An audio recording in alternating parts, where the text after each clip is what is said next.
Thank you so much for that beautiful introduction. Hello, everyone. I'm so happy to join you today, and I'm so happy that your prof has invited me to come and speak to you all about this topic, about which I'm very passionate. It's a maternal health condition.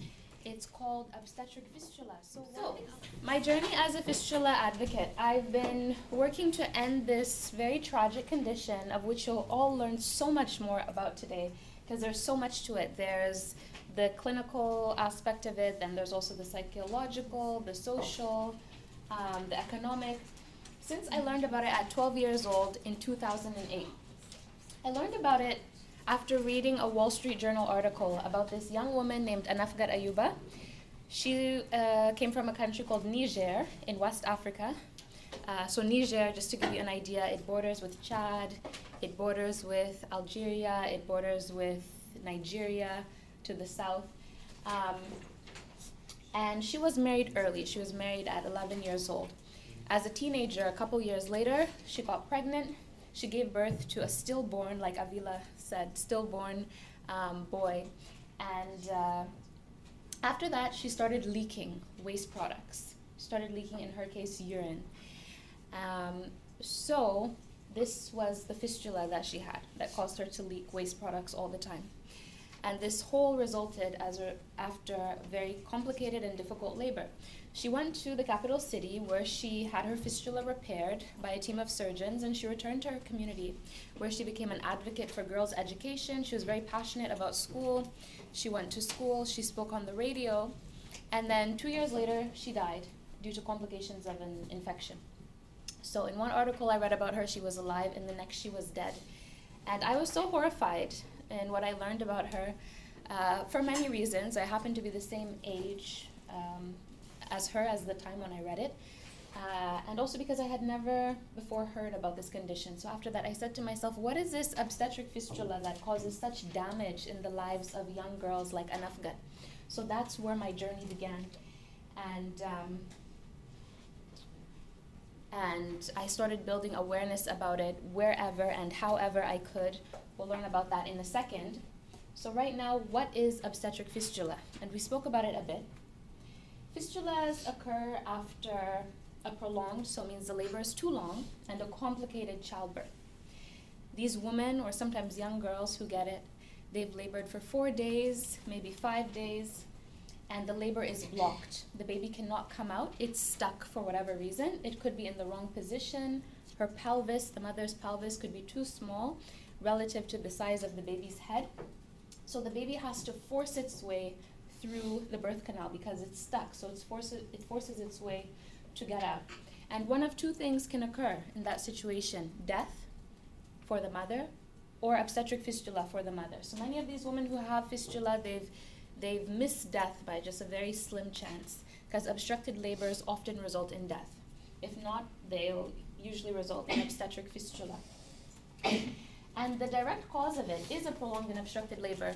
But why does she have this prolonged and obstructed labor? The answer is on the screen for you, but if someone could just put up their hands and tell us, why does this woman end up laboring for 5 days, for 4 days? You know, that's really abnormal. So the answer is because she doesn't have access to a C-section, right? She doesn't have access to emergency medical care. Because these women, they live in the world's most remote regions that are cut off to any, say, forms of transportation. There are no roads, there are no medical facilities nearby. Because, you see, a woman anywhere can experience an obstructed labor. I'm sure some of you might produce a baby. So then she's left, considering her value, her worth as a woman. Her husband usually abandons her. Her community abandons her. She's no longer able to participate in the activities that she once was. And we have to contextualize, and I have to tell you that these women, they're very poor. I already told you that they live in very remote regions. So with that comes a level of destitution, a level of poverty, and it means she needs to work. So the surgery, just so you know something about the surgery, it's life-changing for the woman. Because, she's dry, she can go back to work, she can go back to her family. Sometimes she's not even able to care for her children properly. Sometimes they make a house for her, like at the edge of the community, right? So you see how she becomes very isolated. And imagine the women who live with it for decades. You have some women who are receiving treatment at 70 years old, at 80 years old. Imagine that. That's way beyond childbearing age. And they might have developed it at 20 or at 30, but they've lived with this for so long in isolation, and it's only now that in their old age that they're able to find treatment for it. And the reasons they live with it for so long, you can imagine what they are. We already discussed them. We said they're in remote areas, poor access to clinics, poverty, poor access to transportation. But at the same time, sometimes it's due to lack of knowledge that there is treatment for this condition. Okay. So it takes us back to the top. And now, very emotional video. I get emotional every time I watch these videos, and I've been watching them for so long. So one quick note about the cost. It said 500 there. That's from a couple of years ago, and of course, with inflation, things change. And so in the video, she spoke about healthcare spending. There were two women they followed. One said her husband was ready to pay the medical bill, and then his older brother said, no, don't waste your money on her. And then there was another girl, she said, no, her husband just wouldn't spend at all. So that's part of the problem. If women were valued, if they were seen as productive, and not even just productive, if they were seen as worthy and meaningful, but also productive and contributing members of society, their husbands would have no qualms about, covering their medical bills if they could. And so I love that that video showed you what it was like for her when having the condition, but then after being treated, because even though she had been treated, she said, my sickness, my suffering is not over yet. Because there's a whole psychological piece. You've lived with this condition. People are telling you you're nasty, you're worthless. People are counseling your husband to get a second wife. That happens a lot, So as far as her mental health is concerned, even if she's treated, if she gets the repair surgery, she's treated surgically, there's still that mental healing that needs to happen, right? And this is where government needs to play a huge role. This is where we need political will to end obstetric fistula, because this is an ancient disease. You might be interested in knowing that the first reference made ever to this condition was thousands of years ago in ancient Egypt. There was a medical papyrus called Kahun Gynecological Papyrus, right? And even at the inscription in Thebes, Egypt, there's an inscription on one of the tombs. A pharaoh's wife had suffered from obstetric fistula. And Egyptian doctors, they tried to find a way then to treat the condition.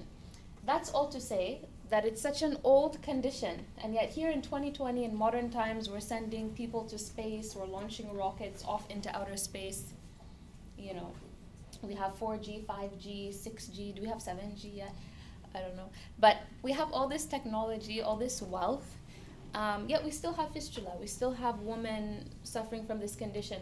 And to me, it's heartbreaking on so many levels, and it's unacceptable for so many reasons. One of those reasons is yes, on the one hand, we have all this wealth, we have all this technology, sending people to space, and then on the other hand, women suffering from this condition, and that's at the base. All life starts there, the birthing process. Before we have anything else, before we get to this age, it starts, that's the baseline, women's maternal health care. And a lot of these agencies, whether it's the UN or World Bank, IMF, different forms of economic development agencies, will tell you that when they go in and they do country analyses to see how well a country is doing, or the level of, let's say, prosperity, so forth, development, that's it, the level of development in a certain country, the first indicator is maternal health care. Very first. So that says a lot.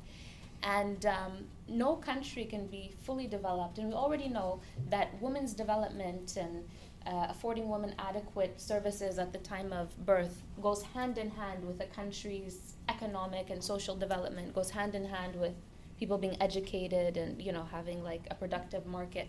So where you have these women stagnating in life and in society because they're ending up with these conditions like fistula, everything else in that society will stagnate too. Its economy, the education of its people, the development of roads, development of infrastructure. So it's imperative that we put an end to this. It's imperative that governments say women are citizens too. You know, we have to, we shouldn't even start with the problem, obstetric fistula. We should start with women as being people, humans, citizens of a country who deserve good treatment, you know? And once they decide that they're gonna back it, they will start building more hospitals and roads to the communities where the women live. They will start subsidizing the cost of treatment or making treatment free altogether. They will start making even prenatal, that's key, prenatal screening free for all women and making it accessible to all women. Because that's another way to prevent obstetric fistula. If we're to talk about prevention, is access to prenatal care. You know, here when you go to the hospital as a pregnant woman, they'll do tests, they can do an ultrasound, they can see how the baby is developing. And they can see if there are any complications or if there's a likelihood for there to be any labor complications. They can schedule you for a C-section way in advance of your delivery date. That's all due to technology. That's all due to prenatal screening. So all these women who end up with fistula, had they had prenatal screening, the doctors would have been able to tell there will be a complication, or your baby is not in a right position, or your pelvis is too small. You have to be scheduled for a C-section, right? So prevention is key. Also access to emergency medical care, C-section, that's key. And fundamentally, to speak at a more broader, systemic, long-lasting, a level that will result in long-lasting change, we need that political will. And we need awareness around the importance and on the value of women. So thank you very much. That's my piece. And because we still have a lot of time left, and I'd like to use this entire time, the entire hour and a half. Your professor has agreed that I use it all.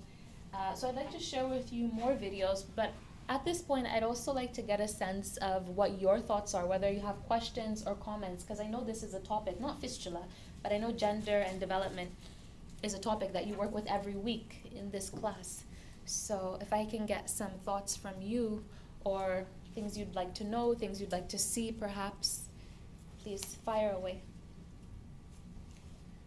Yes? Did you get a chance to talk to men when you were over there, like doing the interviews and stuff, like the husbands? Great question. So far, in my time doing this work, I haven't had the opportunity to speak with any of the husbands, and I'd love to. Going forward, I'll make sure. The men I've been able to speak with, they've been surgeons, so they've been somehow medically involved, surgeons, people who work with government agencies. Those are the men, but no husbands. Yeah, which is a really good, really important. To speak on it? Not necessarily, because I'm trying to think of any videos where husbands are speaking. Not necessarily. And you know, you do have those husbands too who support their wives. And in gender health, I actually have a video on this. In gender health, did a feature of a husband who supported his wife through the ordeal. I'm going to try to find the video of it or a feature, but there are some husbands who, and some who don't support their wives through fistula, but later they learn, there's awareness building and they learn, you know, I need to support her, and then they come and they give their testimony. Yes. Mm-hmm. Do you know what like the reoccurrence rate is, or like if one lady gets a fistula, like is she more at risk to get another one? Very good question. That's an excellent question. So I don't have a precise number for you on the reoccurrence rate, but there is reoccurrence. It does exist. Because sometimes what happens, once they have a fistula and then they're treated, they should not deliver vaginally. They cannot deliver vaginally at all. That means if they're to have another baby, I think everyone knows, but basically if they have another baby, the baby cannot come naturally. The baby needs to be cut out by C-section.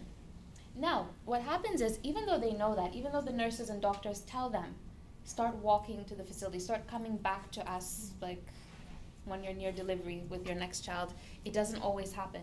for whatever reason. Maybe, again, there's a transportation issue. Maybe, again, her husband doesn't give her permission. So there's this whole education and awareness piece that needs to happen, because people tell the woman, you have to come back. Even the husband, you need to make her come back for C-section. And it just doesn't happen. And if it doesn't happen, then the chance of reoccurrence is practically, it'll happen. And she'll develop the fistula again. So the surgeons do see that, where they've treated a fistula once and it comes back again. So then is there like another half of this where instead of like just treating the fistula, there's also like education into like the reproductive health, like their own like rights against or surrounding that? Mm-hmm. Yeah, that's definitely it's a multi-pronged approach, and all is happening simultaneously. It is. So you have the treatment, which is very crucial, because you have these women, living and leaking. They need to be treated. That's crucial. But then there is the awareness piece. There's a lot of outreach into rural communities. There's a lot of awareness happening at the facilities themselves, at the hospitals themselves with the woman. You just need more awareness, But it's definitely happening, to answer your question. Yes. Is any of this research a part of like a master's program you're doing, or is it just? No. And when I go on to do my master's, I will make this, I do want to do my master's on this topic, but it's not part of my master's or any master's research. It's just my passion and my interest. Yes. Other questions or thoughts, comments, ideas you have, ways to end it? Yes. Yes and no. So the fistula patients, they're poor. The surgeons know they're poor. Everyone knows they're poor. And there are some dedicated centers. In Ghana, if these fistula patients go to Mankasim, Tamale, Korlebu, they cannot be turned away and they will not be asked to pay. These are dedicated fistula treatment centers. Sometimes they go to other centers. Maybe it's a regional hospital, maybe it's a clinic somewhere. It's not a dedicated treatment center. It's not a place where there are surgeons, trained fistula surgeons. Some of those doctors might ask for money. So you see and because and certain aspects of healthcare might be funded in these countries, but it's not universal, you see. So you have cases of patients being turned away because a doctor will ask for money and they simply can't afford it. So that too is another complication. But in a lot of African countries now, and I want to say most of them, you do have dedicated fistula treatment sites. So that's a good thing. There's a lot of forward movement. There's a lot of progress. So the surgery can, which is why before and after the surgery, they do rehabilitation, physiotherapy. There's physiotherapy before and after. So at least maybe about a week or 2 weeks before the surgery, they have to prep them exercises. They got to get them doing exercises. They have to get them to eat well, because a lot of them are malnourished. If you see some of the fistula patients, they're small like that. And this could be someone my age, perhaps. Small, short, and malnourished. So when they arrive at the facility, they have to feed them a protein-rich diet and then do some exercises with them. Also because a lot of them they do things to try and quell the leaking, so they might remain like in positions with their knees to their chest, very cooped up positions for just years. Not to say that they'll never move, but imagine that they do that a lot. So that too creates stiffness in their joints. So before and after the surgery, they do need physiotherapy. Yes. That's a very good question too. So it's mixed responses to the women. Sometimes they welcome them back. Sometimes there's still that level of stigma and of shame, especially if they've had it for so long. So it's not. We can't say that they're just automatically embraced. Or welcomed back. So it's mixed. There's that welcoming and there's sometimes still that level of stigma that's there. And then sometimes the women themselves refuse to go back. They don't want to go back after experiencing the isolation, the abandonment, the insults. There are cases, and perhaps I could find a video from Ethiopia where she said, no, I don't want to return to my village. I want to stay here in the capital. I'll work. I'll find something to do. And that's a psychological piece, which you got from the woman in Mali who said, even though, I'm treated, my suffering is not over, right? Because imagine if you've lived with decades or however long with that, it's hard to return to those people who have insulted you for so long. So some of them refuse to go, or they just don't go back, I should say.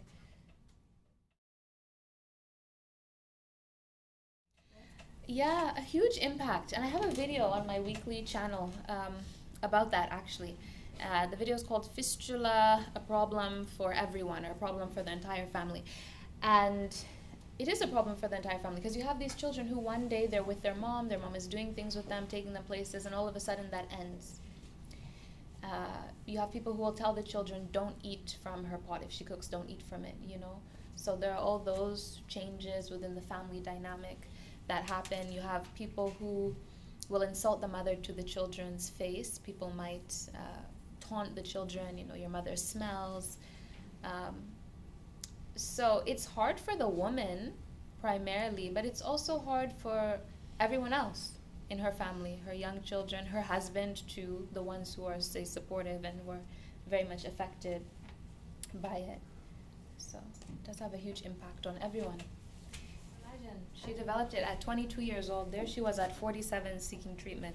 So that's her entire youth, basically, living with fistula, because she's now a middle-aged, almost elderly woman, right? So that's how it is for many women. And there's a husband who's stuck by his wife, so they don't all, abandon them.